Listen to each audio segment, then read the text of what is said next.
हिसार लोकसभा से भाजपा प्रत्याशी ब्रजेंद्र सिंह रोहतक पहुंचे और चौधरी छोटराम की समाधि पर पुष्प अर्पित कर उन्हें नमन किया। इस मौके पर उनके साथ उनकी माताजी एवं विधायक प्रेमलता भी मौजूद रही। केंद्रीय मंत्री वीरेंद्र सिंह के पुत्र ब्रजेंद्र सिंह IAS की नौकरी छोड़ने और भाजपा से टिकट मिलने के बाद रोहतक पहुंचे। इस मौके पर पत्रकारों से चर्चा करते हुए उन्होंने कहा कि हर चुनाव एक चुनौती होती है और पहला चुनाव ही अपने आप में एक चुनौती है। उन्होंने कहा कि संगठन, पारिवारिक पृष्ठभूमि और मोदी लहर का चुनाव में उन्हें पूरा फायदा मिलेगा। देखिए, हर चुनाव एक चुनौती होती है और मेरे लिए विशेष तौर पे क्योंकि पहला चुनाव है तो वो अपने आप में एक चुनौती है। लेकिन जो राजनीतिक प्रतिद्वंद्वी हैं वो तो मैदान में जो हैं सो होंगे ही।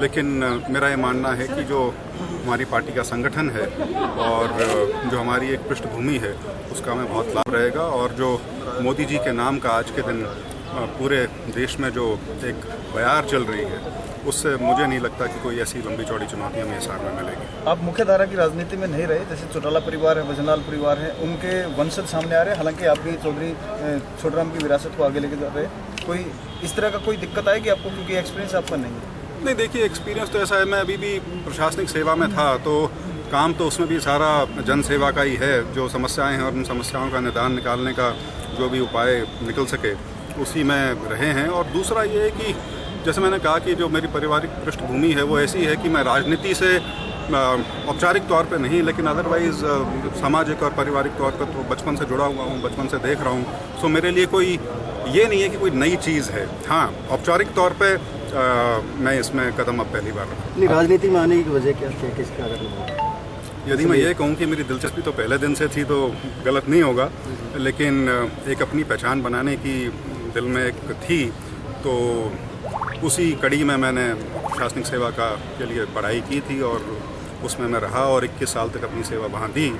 तो राजनीति में आने का सिर्फ एक समय का सवाल था, लेकिन आने के बारे में मुझे कभी शक नहीं था। अच्छा, जिस तरह से नहीं, ईगो तो मुझे नहीं पता आप ईगो किसको परिभाषित, तो ईगो को कैसे करेंगे। हर आदमी का एक मानना होता है, बहुतों का अहम भी होता है। लेकिन लोकतंत्र जो है उसमें तो ईगो नाम की कोई चीज़ हो ही नहीं सकती। उसमें तो वो लोग आपके माई बाप हैं एक हिसाब से। ईगो जिनकी होगी तो उनको तो लोग अपने आप धराशायी कर देते हैं। नामांकन कब दाखिल करेंगे? 20 तारीख को। सहारा हरियाणा के लिए रोहतक से विकास सोल्यान की रिपोर्ट।